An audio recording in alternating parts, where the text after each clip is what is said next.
Good evening. Welcome to South Asia Newsline. I'm Yeshi Chanzo. Here are the top stories we are tracking for you on Friday, the 8th of April. All Indian adults to be eligible for COVID booster doses from April 10.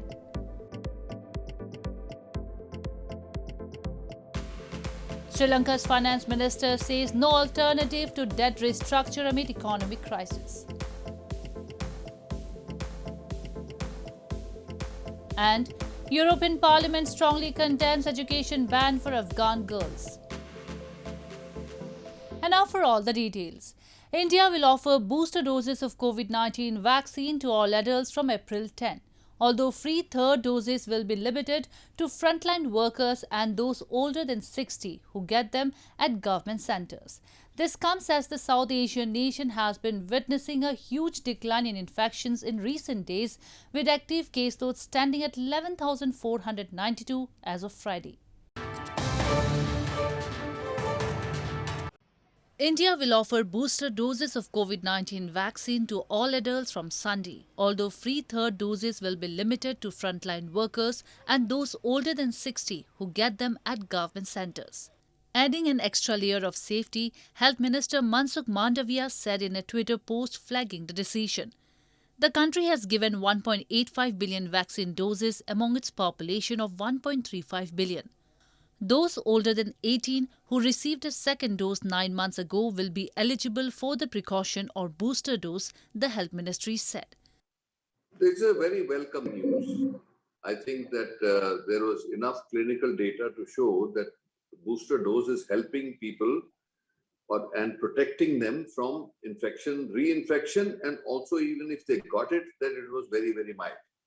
So with the value established, I think the government has taken the measured step of saying that yes, we can start giving booster doses because it will protect the population. With 1,109 new COVID-19 infections logged in the last 24 hours, India as of Friday reported 11,492 active cases. The booster program had started in January, limited to frontline workers and the elderly, administering a total of 24 million doses. When the program is extended on Sunday, those outside these two priority categories will have to pay for the shots at privately run facilities with no mixing and matching of vaccines allowed. The Reserve Bank of India kept its key repo rate at a record low of 4% on Friday as expected, as it sought to support economic growth even as inflation edged higher in the aftermath of the Russia-Ukraine war. The central bank said it would restore the width of the liquidity adjustment facility to 50 basis points, seen as a first step to move away from the ultra-loose monetary policy embraced during the COVID-19 pandemic. The Reserve Bank of India's Monetary Policy Committee kept the bank's key leading repo rate at record low of 4% on Friday as expected, as it sought to support economic growth even as inflation edged higher in the aftermath of the Russia-Ukraine war. The reverse repo rate, or the key borrowing rate, was also kept unchanged at 3.35%.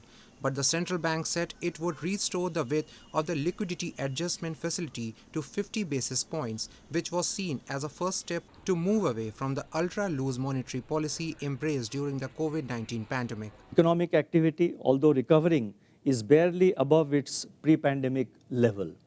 Against this backdrop, the MPC decided to retain the repo rate at 4%. It also decided to remain accommodative while focusing on withdrawal of accommodation to ensure that inflation remains within the target going forward while supporting growth. Inflation has held above the RBI's 6% above threshold so far this year, casting doubt on its current strategy of keeping rates low to bolster growth. India's 10-year benchmark bond yield rose above 7% after RBI policy decision, while NSE Nifty 50 index was up 0.3%, while the S&P BSE Sensex rose to 0.25%. Traders were also closely watching for any measures to support the bond market in absorbing the government's record $14.31 trillion borrowing program. Pakistan on Friday prepared for the outcome of a no-confidence vote against PM Imran Khan at the weekend, after the Supreme Court on Thursday ruled that he had acted unconstitutionally in blocking an attempt to oust him. The parliament will be reconvened on Saturday for the no-confidence motion that could see Khan lose the premiership. Pakistan on Friday prepared for the outcome of a no-confidence vote at the weekend, a day after the Supreme Court ruled that Prime Minister Imran Khan had acted unconstitutionally in blocking an attempt to oust him and dissolving the National Assembly. The Parliament will be reconvened on Saturday for the no-confidence motion against Khan. In a tweet late on Thursday, Imran Khan, a former cricket star, said he will fight till the last ball. If Khan, who has lost majority in the parliament, loses the no-confidence vote, the opposition would be nominating its prime minister to govern until August 2023, by when a new election is due. Opposition leader in the National Assembly, Shehbaz Sharif, said after the court ruling that the joint opposition had nominated him to take over should Khan be ousted. हमारी dictionary में लफ्ज़ victimisation नहीं है, यानी जो इंतकाम का लफ्ज़ हमारी डिक्शनरी में नहीं है। कानून इंसाफ अपना रास्ता अपनाएगा और ये न गैब का इल्म हमें है न नैब का इल्म हमें है। अलबत्ता नैब न्याजी गठजोड़ को हम तोड़ के रहेंगे इंशाअल्लाह, जिसने पाकिस्तान को बेपनाह नुकसान पहुंचाया। The court ruling is the latest twist in a crisis that has threatened political and economic stability in the nuclear-armed country of 220 million people, with the rupee currency hitting all-time lows on Thursday and foreign exchange reserves tumbling. The opposition has said it wants early elections, but only after delivering Khan a political defeat. Pakistan's Election Commission said on Thursday the earliest a new election could be held was October. Sri Lanka's Finance Minister Ali Sabry said on Friday that the country had no alternative to restructuring its debt as it faces a crippling economic crisis and a political turmoil. The opposition, meanwhile, asked the government to resolve the crisis as soon as possible or face a no-confidence motion. Sri Lanka's Finance Minister Ali Sabry on Friday told the parliament that country had no alternative to restructuring its debt as it faces a crippling economic crisis. Sabry said a hard default is a dangerous situation. Our trade deficit is of about $8 billion US. Political stability was necessary as the country prepared to start talks with the International Monetary Fund this month. Sabry has tendered his resignation as finance minister, but the president is yet to accept it. Meanwhile, Sajid Premdasa, leader of Sri Lanka's main opposition party, on Friday asked the government to resolve the economic crisis or face a no-confidence motion. The heavily indebted country has little money left to pay for imports, which has led to crippling shortages of fuel, power, food and increasingly medicine. 380 rupees earlier, but now it's 625, and the imported milk is almost 800 rupees or even more. For the 400 grams? 400 grams, and there are people who are selling them for even 1000 rupees in black market. And we have shortage of this milk and gas and oil and all shortage of food. Street protests have gone on nearly non-stop for more than a month, with doctors and government employees also joining them. President Gotabaya Rajapaksa's various moves, including securing financial support from India and China, have failed to end the shortages and spontaneous street protests. President Gotabaya Rajapaksa is running his administration with only a handful of ministers after his entire cabinet resigned this week, while the opposition and even some coalition partners rejected calls for a unity government to deal with the worst crisis in decades. Members of the European Parliament in a statement has expressed their deep concerns over the Taliban's recent decision to indefinitely extend the ban on allowing girls in 7th grade and above to attend school, and said the situation of women and girls in the country is steadily deteriorating. They called on the Islamic Emirate to reverse these restrictions. The members of the European Parliament have expressed deep concern over the Taliban's recent decision to indefinitely extend the ban on allowing girls in 7th grade and above to attend school. Girls' schools were scheduled to reopen across Afghanistan after months of closure, but the Taliban backtracked on their previous commitment to open high schools to girls and announced that secondary schools and high schools for girls would remain closed until further notice. This decision was met with strong domestic and international reactions.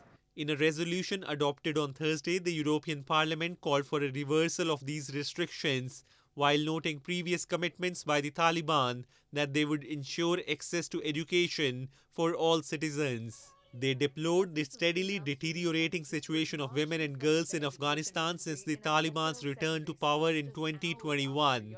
The parliament condemned their persistent focus on erasing women and girls from public life and denying their most fundamental rights, including education, work, movement, and healthcare.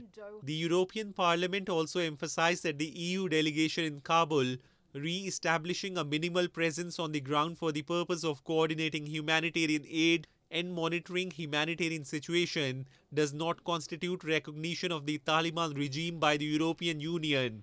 The Taliban regime, which took over Kabul in August last year, has curtailed women's rights and freedoms, with women largely excluded from the workforce due to the economic crisis and restrictions. The Nepali Congress, the principal ruling party with Prime Minister Sher Bahadur Deoba at the helm, has forged electoral alliance with its coalition partners, the CPN Maoist Centre and CPN Unified Socialist, for the upcoming polls. Earlier, CPN UML chairperson and former Prime Minister KP Sharma Oli told party cadres that the ruling five-party alliance should be swept away in the upcoming local elections. He argued that it is now necessary to defeat the five-party alliance to build the country. According to Oli, Nepal's economy had collapsed within 9 months of the UML's exit from the government due to incompetence of the ruling five-party alliance. The local level elections for all the 753 local units would be held on May 13 in a single phase. Situated amid lush green woods with trekking trails, the Tulip Garden in Sanasar in India's Jammu and Kashmir is attracting nature enthusiasts and tourists from all over the country. The garden has been thrown open for public this week. The splendid aura of bloomed tulips is attracting hundreds of tourists from across the country to hill resort town of Sanasar of India's northern Jammu and Kashmir, dubbed by many as paradise on earth. Surrounded by snow-clad hills and Natha Top Peak in the backdrop, Tulip Garden located adjacent to Sanasar Lake was thrown open for tourists recently with an aim to promote tourism that helps in bolstering local businesses. Sanasar is also an adventure enthusiast haven, offering various activities for tourists such as paragliding, parasailing and horse riding, among others. Tourists are thronging the hill stations of Jammu and Kashmir as they are finding the weather soothing and pleasant. Jammu घूमने आए, अभी वैष्णो देवी के दर्शन किए और फिर इधर नत्था top में snow enjoy किया और अभी सनासर घूमने आए. इधर घोड़े का मज़ा लिया, फिर अभी इधर बोट में हमने शिकारा का मज़ा लिया. वेदर इतना ठंडा है और इतना चिल्ड है ना, मज़ा आ रहा है अभी. और ये ब्यूटी, ये नेचुरल ब्यूटी बहुत अच्छी है. सबको ट्यूलिप्स गार्डन हमने एंजॉय किया. Tourists were also seen riding boats at Sanasar Lake that gives them a great chance to enjoy the serene view of the surroundings. With the easing of pandemic restrictions and an improvement in the security situation, tourist footfall is only increasing, which directly creates many jobs in tourism sector and boosts the region's economy. बहुत गर्मी पड़ रही है, इधर बहुत अच्छा मौसम है. बाकी टूरिस्ट बहुत अच्छा टूरिस्ट आ रहा है इधर. हमारा काम भी बढ़िया चल रहा है. बाकी हम यही बोलते हैं कि इधर आएं, ठंडा मौसम का नज़ारा मजा लें. Along with horticulture and agriculture, tourism is an important industry for Jammu and Kashmir, contributing about 7% to its economy according to government data. Tourist arrivals are set to touch a 10-year high this year after more than 340,000 tourists have come to the region since January, according to government officials.